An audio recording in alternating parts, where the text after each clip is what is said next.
Harus seorang pria tetap salat di perahu saat berada di tengah laut. Perintah salat untuk orang yang beragama muslim wajib hukumnya. Seorang pria ini sedang mengamalkan kewajiban meski sedang berada di atas perahu di tengah laut. Pria yang menggunakan baju hitam tersebut tampak khusyuk walau sholatnya di tengah laut. Ombak-ombak kecil tetap menyapu perahunya sehingga perahunya sedikit goyang. Namun pria itu tidak menghentikan sholatnya, ia tetap lanjutkan sampai selesai. Pria tersebut berhasil membuat netizen malu dengan perbuatan patut dipujinya.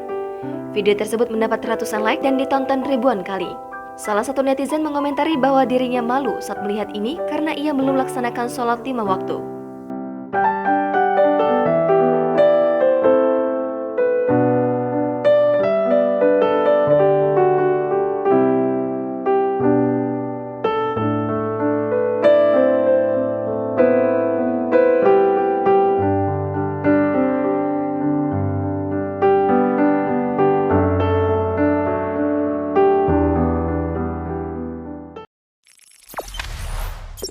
Jangan lupa subscribe, share, komen, dan like ya.